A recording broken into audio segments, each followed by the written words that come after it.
नमस्कार दोस्तों, online study and latest news में आपका एक बार फिर से स्वागत है।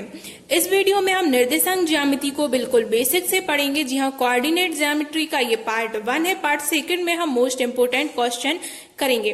तो चलिए शुरू करते हैं आज का वीडियो। पर उसके पहले यदि आप चैनल पर पहली बार आए हैं तो इसे सब्सक्राइब जरूर कर लीजिए, क्योंकि यहाँ पर आपको गवर्नमेंट जॉब की लेटेस्ट जानकारी तो मिलेगी, उसके साथ साथ मिलेगा बिल्कुल फ्री स्टडी मटेरियल।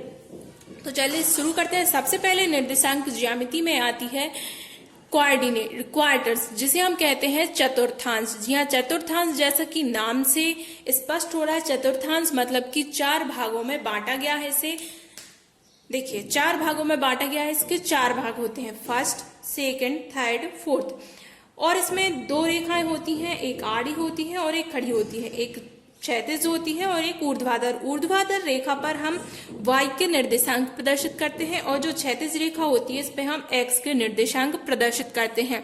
और ये दोनों प्रतिच्छेद करके एक दूसरे को 4 खंड विभाजित करती हैं, जिन्हें हम क्वार्टर्स कहते हैं, फर्स्ट, सेकंड, थर्ड, फोर्थ। यहाँ जो बीच में होता है, जहाँ पे दोनों प्रतिच्छेद करती हैं, ये कहलाता है मूल बिंदु।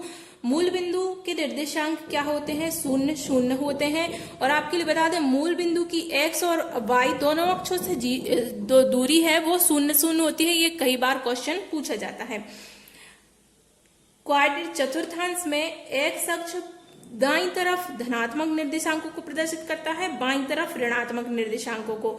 इसी प्रकार जो y अक्ष है ये नीचे की तरफ y ऋणात्मक और ऊपर की तरफ धनात्मक होता है। ये देखिए x अक्ष इस तरफ, दाईं तरफ क्या है? धनात्मक, धन का 1, धन 2। y अक्ष ऊपर की तरफ धनात्मक होता है, धन 1, धन 2। यहाँ पर यह आ रहा है ऋण 1, ऋण 2। ये x के निर्देशांक है, y के निर्देशांक ऋण 1, ऋण 2। ठीक है, ये y ऋणात्मक है। चलिए देखते हैं, ये कहलाता है पहला, आप इसे कक्ष भी कह सकते हैं, पहला कक्ष या प्रथम चतुर्थांश कहलाता है। यहाँ देखिए, यहाँ आप देखेंगे तो ये x भी धनात्मक है और y भी क्या है? धनात्मक है। तो यहाँ जो भी बिंदु आप प्रदर्शित करेंगे वो कैसे आएंगे? धन धन में आएंगे। वो दोनों बिंदु कैसे होंगे? धनात्मक होंगे। इसलिए हम कह सकते हैं जो चतुर्थांश का प्रथम कक्ष होता है या प्रथम चतुर्थांश होता है, उसके बिंदु हमेशा कैसे होते हैं? उसके बिंदु हमेशा होते हैं धन धन में। हमेशा दोनों निर्देशांक x निर्देशांक हो या y निर्देशांक, ये हमेशा किसमें आएगा? धन निर्देशांक में आएंगे।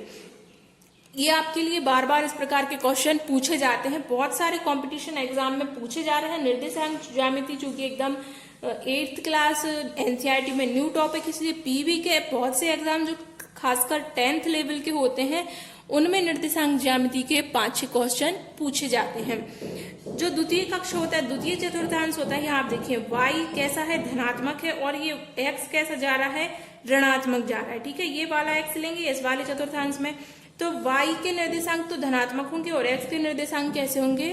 ऋणात्मक। तो जो द्वितीय कक्ष होता है वो होता है ऋण धन, मतलब कि इसमें जो भी x के निर्देशांक आप प्रदर्शित करेंगे इस वाले कक्ष में, वो y ऋण के x के ऋणात्मक होंगे और y के कैसे होंगे? धनात्मक होंगे। फिर आते हैं तृतीय कक्ष पर, तो यहाँ x ऋणात्मक है और y भी कैसा है? ऋणात्मक है। मतलब कि यहाँ जो भी x y के निर्देशांक प्रदर्शित करेंगे वो कैसे होंगे? ऋण ऋण के होंगे। अंतिम आता है, यहाँ x कैसा है? धनात्मक है, यहाँ x धनात्मक आएगा और y कैसा जा रहा है? ऋण में जा रहा है। तो चतुर्थ जो कक्ष होता है, चतुर्थांश होता है, फोर्थ चतुर्थांश होता है, उसमें x y के निर्देशांक कैसे जाएंगे? धन ऋण में। चलिए इसको एक बार फिर से देख लेते हैं। जब कोई पूछे प्रथम चतुर्थांश कैसा होता है, प्रथम चतुर्थांश के निर्देशांक कैसे होते हैं, तो प्रथम चतुर्थांश होता है धन धन, द्वितीय चतुर्थांश होता है ऋण धन, तृतीय चतुर्थांश होता है ऋण ऋण, और फोर्थ जो चतुर्थांश है ये होता है धन ऋण। ये आपके लिए क्वेश्चन में बहुत ज्यादा इंपोर्टेंट आएगा, तो इसको एक बार दिमाग में बैठा लीजिए। आपको ऐसा रटने की जरूरत नहीं है, बस समझने की जरूरत है कि यहाँ x धनात्मक होगा, यहाँ ऋणात्मक, ऊपर धनात्मक, नीचे ऋणात्मक। तो आपको ये अपने आप याद हो जाएंगे। इससे संबंधित हम एक प्रश्न लगाते हैं। पहला प्रश्न हम लगा रहे हैं, बिंदु ऋण 4, 3, 1, ऋण 2, 5, 6, ऋण 4, ऋण 3 किस निर्देशांक में किस चतुर्थांश में स्थित है? किस चतुर्थांश में स्थित है? किस चतुर्थांश में स्थित है, हमें ये बताना है।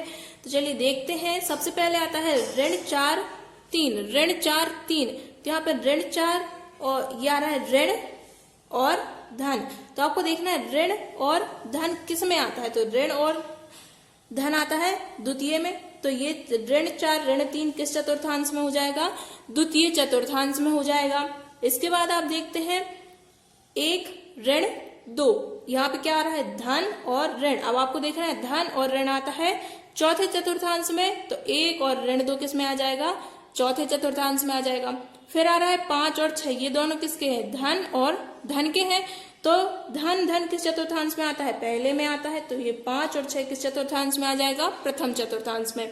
फिर आता है ऋण 4 ऋण 3, तो ऋण 4 और ऋण 3 ये किस चतुर्थांश में आते हैं, ऋण और ऋण आ रहा है, ऋण और ऋण आता है तृतीय चतुर्थांश में, तो ये आ जाएगा ऋण 4 ऋण 3। ठीक है। अगली महत्वपूर्ण चीज आती है निर्देशांक ज्यामिति में भुज और एक्स निर्देशांक। भुज और कोटि ये दो चीजें बहुत ही महत्वपूर्ण है। चलिए देख लेते हैं क्या कहलाते हैं। भुज कहलाता है, भुज आप पढ़ते हैं एक्स निर्देशांक ही भुज कहलाता है। इसकी परिभाषा इस प्रकार हो जाएगी, किसी बिंदु की एक्स अक्ष से दूरी एक्स निर्देशांक वाई अक्ष से दूरी एक्स निर्देशांक कहलाती है। एक्स निर्देशांक को आप भुज भी कहते हैं और इसके साथ साथ इसको वाई अक्ष से दूरी भी कहते हैं। इसके बाद आता है कोटि, तो कोटि के लिए हम वाई निर्देशांक कहते हैं। इसके साथ साथ किसी बिंदु की एक्स अक्ष से दूरी उसका वाई निर्देशांक होती है। एक्स निर्देशांक भुज कहलाता है और वाई निर्देशांक कोटि कहलाता है, ये बात ध्यान में रखने की। इसके बाद देख लीजिए, जैसे मैं कोई आपके लिए बिंदु दे रही हूं, मान लीजिए बिंदु मैंने कहा एक 7 6, ये एक बिंदु है, ये बिंदु है। अगर मैं इस बिंदु में कहूं कि एक्स अक्ष से इसकी दूरी क्या है, देखिए मैं कहूं अगर इसकी एक्स अक्ष से दूरी इसकी कितनी हो जाएगी, एक्स अक्ष से दूरी मतलब कि वाई निर्देशांक। तो इस बिंदु में एक्स अक्ष से दूरी क्या है 6। अब मैं कहूं वाई अक्ष से दूरी क्या है, तो वाई अक्ष से दूरी क्या हो जाएगी, वाई अक्ष से दूरी अर्थात एक्स निर्देशांक, तो एक्स निर्देशांक क्या है 7। ये बात ध्यान में रखने की है कि एक्स निर्देशांक हमेशा पहला बिंदु प्रदर्शित करता है और जो दूसरा बिंदु होता है ये कहलाता है वाई निर्देशांक। ठीक है, फर्स्ट होता है एक्स, दूसरा होता है वाई। अब अगर कहूं कि इस बिंदु में कोटि क्या है, तो कोटि मतलब क्या होता है, कोटि होती है वाई का निर्देशांक। तो कोटि क्या है इस बिंदु की 6। और अगर मैं कहूं भुज क्या है, तो भुज क्या कहलाता है, भुज कहलाता है एक्स निर्देशांक। तो भुज क्या है, भुज 7 है। ठीक है ना, ये चीजें बहुत ज्यादा याद रखने की है। चलिए मैं इस पर कुछ क्वेश्चन बताती हूँ। देखिए ये प्रश्न हम लगाते हैं। सबसे पहले पूछा है कि बिंदु 15 की वाई अक्ष से दूरी, तो हमें पता है वाई अक्ष से दूरी अर्थात क्या होता है, एक्स निर्देशांक। तो वाई अक्ष से दूरी मतलब कि एक्स निर्देशांक। 15 में एक्स का निर्देशांक क्या दर्शाया गया है, 15 क्या है एक्स निर्देशांक। तो वाई अक्ष से दूरी क्या हो जाएगी, 15 हो जाएगी। इसके बाद सेकंड क्वेश्चन हमने लिया है ऋण 8 9 का भुज है। ऋण 8 9 जो बिंदु दिया गया है इसमें भुज क्या है, तो भुज किसे कहते हैं, वाई अक्ष के निर्देशांक को या एक्स अक्ष के निर्देशांक को, एक्स अक्ष के निर्देशांक को। तो यहाँ एक्स अक्ष का निर्देशांक क्या है ऋण 8, तो ये भुज क्या हो जाएगा ऋण 8। इसके बाद 0 4 की एक्स अक्ष से दूरी पूछी गई है। एक्स अक्ष से दूरी अर्थात वाई निर्देशांक, तो इसमें वाई निर्देशांक क्या है 4, तो आंसर क्या हो जाएगा 4। इसके बाद बिंदु 0 0। अच्छा, बिंदु 0 0 को हम कौन सा बिंदु कहते हैं, यहाँ में कमेंट करके जरूर बताइए।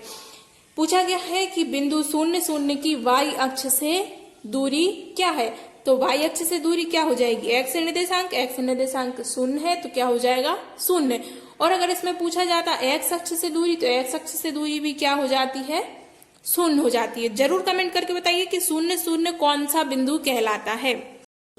चलिए आगे बढ़ते हैं। तो नेक्स्ट जो इम्पोर्टेंट फॉर्मूला आता है वो आता है दूरी का फॉर्मूला आता है। निर्देशांक ज्यामिति के अंतर्गत दूरी या फिर आप कह सकते हैं किसी रेखाखंड की लंबाई ज्ञात करने के लिए यही सूत्र लगाया जाता है। तो चलिए देखते हैं। बिंदु P x1 y1 एवं बिंदु Q x2 y2 के मध्य दूरी। जब इस प्रकार के सवाल आए कि दूरी ज्ञात करनी है तो उसका फॉर्मूला ये हो जाएगा P Q is equal to plus under root x2 minus x1 का square plus y2 minus y1 का स्क्वायर। अब आगे प्लस क्यों लगा है? क्योंकि इसमें जो भी दूरी आएगी वो हमेशा कैसी आएगी? पॉजिटिव आएगी, धनात्मक दूरी निकल के आएगी। यदि किसी कारणवश आपका ऋण आ रहा है तो या तो गलत हो गया है या कोई आपकी मिस्टेक हो गई है बीच में जिस कारण ऋण आ रहा है। वहां की दूरी हमेशा आएगी धन में आएगी। ओके, फिर इसके बाद यदि पूछा जाए बिंदु P x y की मूल बिंदु 0 0 से दूरी, तो P Q is equal to क्या हो जाएगा? प्लस अंडर रूट एक्स का स्क्वायर प्लस वाई स्क्वायर। ये दो फॉर्मूला है, ये दो बहुत इंपोर्टेंट है, आपको ये दोनों ही याद कर लेने हैं। इसके आधार पर हम प्रश्न लगाएंगे।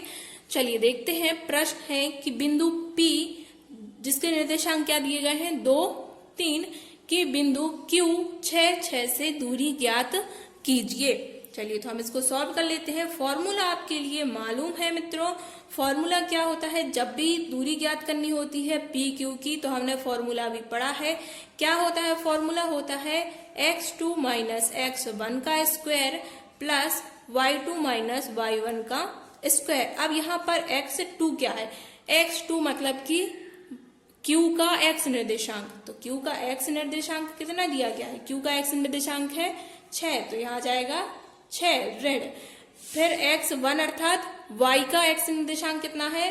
2 है, इसका स्क्वायर प्लस y2 मतलब q का y निर्देशांक ऋण y1 p का y निर्देशांक कितना है? 3 का, ये आ गया वर्ग। चलिए घटा देते हैं, क्या आ जाएगा? यहाँ आ जाएगा 6 में से 2 जाएंगे तो आ जाएगा 4 का वर्ग, धन 6 में से 3 जाएंगे तो आएगा 3 का वर्ग। यहाँ हो जाता है 4 का वर्ग 16, धन 3 का वर्ग कितना हो जाता है? 9 हो जाता है। 16 में आप 9 जोड़ेंगे तो कितना आ जाएगा? अंडर रूट 25 आ जाएगा। 25 अंडर रूट मतलब कि जब इसका वर्गमूल निकालेंगे तो यह आ जाएगा 5, और दूरी हमेशा आती है धन में, तो 5 हो गया हमारा आंसर। इस प्रकार के प्रश्न बार बार परीक्षा में पूछे जाते हैं, बिल्कुल आसान होते हैं और इनको करना भी बहुत ही जल्दी ये सॉल्व हो जाते हैं। देखिए अगला प्रश्न दिया गया है, कोई बिंदु A है जिसके निर्देशांक है ऋण 4 और ऋण 5 कि आपको मूल बिंदु से दूरी बताना है। मूल बिंदु के निर्देशांक क्या होते हैं? मूल बिंदु के निर्देशांक हमेशा होते हैं 0 0। मूल बिंदु से दूरी निकालना है तो आप मान लीजिए ये कोई O निर्देशांक है, तो यहाँ AO इज इक्वल टू हो जाएगा प्लस अंडर रूट क्या हो जाता है? X square plus Y square. अब यहाँ हमें सिर्फ ये लेना है X square plus Y square. जब मूल बिंदु से दूरी आ जाती है तो प्लस, अब यहाँ पर x निर्देशांक क्या है? ऋण 4, तो यहाँ ऋण 4 का वर्ग धन y निर्देशांक क्या है? ऋण 5, तो यह आ जाएगा ऋण 5 का वर्ग। ऋण 4 का वर्ग या 4 का वर्ग आप एक ही बात है, तो यहाँ 4 का वर्ग आ जाएगा 16 और 5 का वर्ग कितना आ जाएगा? 25। चूंकि यहाँ देखिए आप जब भी किसी ऋणात्मक संख्या का वर्ग करेंगे तो वो हमेशा क्या आता है? धनात्मक ही आता है। तो यहाँ धन के 16 और धन का 25, 16 और 25 को हम जोड़ देंगे तो कितना हो जाएगा? 11 41, तो ये कितना आ गया? Plus under root 41। अब चूंकि ये कोई पूर्ण वर्ग तो होता नहीं है तो हम इसको करनी में ही लिखा रहने देंगे। ओके, हमारा अगला महत्वपूर्ण सूत्र है विभाजन सूत्र। इसके अंतर्गत चलिए पढ़ लेते हैं। ये सूत्र है, बिंदु M के निर्देशांक जो रेखाखंड PQ को 2 बराबर भागों में बांटता है। इसके अंतर्गत हम किसी बिंदु M के निर्देशांक ज्ञात कर सकते हैं जो रेखाखंड PQ को 2 बराबर भागों में बांटता है या समद्विभाजित करता है या PQ का मध्य बिंदु है। इस प्रकार से पूछा जा सकता है। P के निर्देशांक यदि x1 y1 है और Q के निर्देशांक x2 y2 है, तब M के निर्देशांक हो जाएंगे x1 plus x2 upon 2, y1 plus y2 upon 2। ये जो निकल के आएगा ये x निर्देशांक होगा और ये निकल के आएगा ये होगा y निर्देशांक। तो चलिए इस पे हम करते हैं एक सवाल हल। सवाल है, बिंदु B के निर्देशांक ज्ञात कीजिए यदि बिंदु B रेखाखंड AC का मध्य बिंदु है और A और C के, मान लीजिए हम आपको एक चित्र से समझा देते हैं। जैसे मान लीजिए ये रेखाखंड है, रेखाखंड कौन सा है? AC। यहाँ A के निर्देशांक हमें दिए गए हैं 2 3 और C के निर्देशांक कितने दिए गए हैं? 4 8।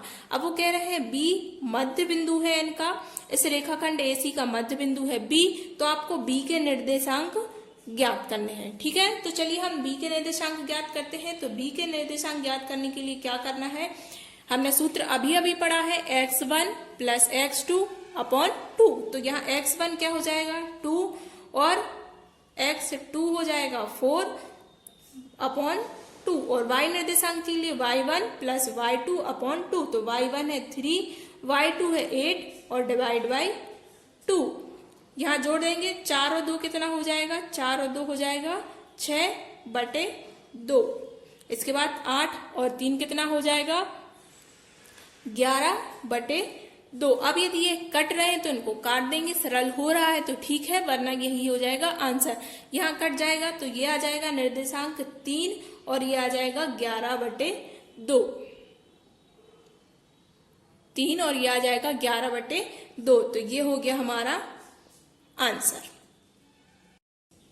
अभी हमने यह सूत्र पढ़ा कि जब दो बराबर भागों में विभाजित कर रहा हो, ठीक है, तो ये मध्य बिंदु के निर्देशांक निकालते हैं। अब हम अगला सूत्र पढ़ने वाले हैं, जब यह बिंदु, ये देखिए, अनुपात में विभाजित कर रहा है, ठीक है, जैसे बिंदु एम के निर्देशांक जो रेखाखंड पी क्यू को a अनुपात b में विभाजित करता है। P और Q के निर्देशांक दिए गए हैं, तो M के निर्देशांक निकालने के लिए सूत्र है कि M के निर्देशांक bx1 plus ax2 upon a plus b। Y के निर्देशांक निकालेंगे, इसमें by1 plus ay2 upon a plus b। चलिए इसको चित्र के द्वारा समझते हैं कि मान लीजिए ये कोई रेखाखंड है P और ये Q, ये PQ रेखाखंड है। अब इस पे बिंदु मान लीजिए M है जो वो यहाँ पर है, बिंदु M। इसके पहले जो सूत्र हमने निकाला था उसमें मध्य बिंदु होता था, पर अब बिंदु यहाँ पर स्थित है। और जो ये दूरी है ये मान लीजिए A है और ये दूरी जो है ये क्या है B है। मतलब PM की दूरी A है और MQ की दूरी क्या है B है। तब हमें यदि M बिंदु के निर्देशांक निकालने हैं तो उसके लिए ये सूत्र है। ये देखिए यहाँ ये आ जाएगा x1 y1 और ये हो जाएगा x2 y2। ओके, चलिए तो इसको हम सवाल के द्वारा समझते हैं। यह रहा सवाल, उस बिंदु के निर्देशांक ज्ञात कीजिए जो रेखाखंड PQ, जहां P बिंदु कितना है 2:1 और Q बिंदु के निर्देशांक है 3:2 को 3:4 में विभाजित करता है। चलिए सबसे पहले हम चित्र बना लेते हैं ताकि आपको बहुत अच्छे से समझ में आ जाएगा। ये देख लीजिए, ये हमने चित्र बना लिया। ये है P, यह है Q। P बिंदु के निर्देशांक हमें कितने दिए गए हैं 2 और 1 और Q बिंदु के निर्देशांक हमें कितने दिए गए हैं 3, 2। अब मान लीजिए जो बिंदु कह रहे हैं ये कि उस बिंदु के, मान लीजिए ये बिंदु कौन सा है M, ठीक है, मान लिया हमने कौन सा बिंदु है M है। इसके बाद ये कह रहे हैं 3:4 में विभाजित कर रहा है, तो यहाँ आ जाएगा 3 और ये कितना आ जाएगा 4। आपके लिए समझ में आ गया चित्र एकदम। चलिए अब हम लगाते हैं सूत्र। तो हमें निकालना है क्या M बिंदु के निर्देशांक। तो यह आ जाएगा M बराबर M बिंदु के निर्देशांक। सूत्र हम फिर से लिख लेते हैं एक बार, bx1 plus ax2 upon a plus b। और y के निर्देशांक निकालने के लिए by1 plus ay2 upon a plus b। Okay, ये सूत्र था। अब यहाँ पर आप देखिए, ये क्या है x1 है, ये है y1, ये x2, ये y2। अब ये हो जाएगा a और ये हो जाएगा B। ओके, सब क्लियर है। अब चलिए बस इसको फॉर्मूले में रख देना, और फॉर्मूले को याद करना बहुत ही आसान है। ये देखिए, जब x इसके निर्देशांक आएंगे तो B के साथ लिखेंगे, ठीक है, और जब Q के निर्देशांक आएंगे तो उसको A के साथ लिखेंगे। आगे समय देखो, x1 के साथ हमेशा x1 y1 के साथ B रहेगा, x2 y2 के साथ A रहेगा। यहां हम रख लेते हैं, यह आ जाएगा bx1। b का मान कितना है 4, तो यहां आ जाएगा 4 गुणित x1 कितना है 2 धन। अब आता है a का मान कितना है 3 और x2 का मान कितना है 3 और अपॉन में क्या आ जाएगा a प्लस b, सो 3 धन 4। अब y के निर्देशांक, तो b का मान फिर से कितना है 4, y1 कितना है 1, a है 3 और y2 है 2 बटे में कितना आ जाएगा 3 धन 4, मतलब कि a धन b। चलिए अब इसको हल कर लेते हैं। ये हो जाएगा 4 दूनी 8, 3 त्रिका 9, 4 दूनी 8, 8 और 9 हो जाएंगे 17 बटे 3 और 4 हो जाएंगे 7, 4 एकम 4, 3 दूनी 6, तो 4 और 6 कितने हो जाएंगे 10 हो जाएंगे और 4 और 3 7। बस ये आ गए हमारे निर्देशांक। यदि ये सरल हो रहा है तो इनको हम सरल कर सकते हैं, चूंकि ये सरल नहीं हो रहा है अब इसके आगे, तो यही हो जाएगा आंसर। मित्रों, अगर वीडियो आपको अच्छा लगा है और इस प्रकार के और वीडियोस चाहते हैं तो चैनल को सब्सक्राइब कीजिए और इस वीडियो को अपने दोस्तों के साथ शेयर कीजिए। इसके साथ साथ आप इसका पार्ट 1 था, पार्ट 2 भी आप जरूर देखिए। उसमें हम इम्पोर्टेंट 20 प्रश्न लगाएंगे। इसके साथ साथ त्रिभुज के केंद्रक और क्षेत्रफल भी होता है निर्देशांक ज्यामिति में, तो हम वह सवाल भी उसमें सॉल्व करेंगे।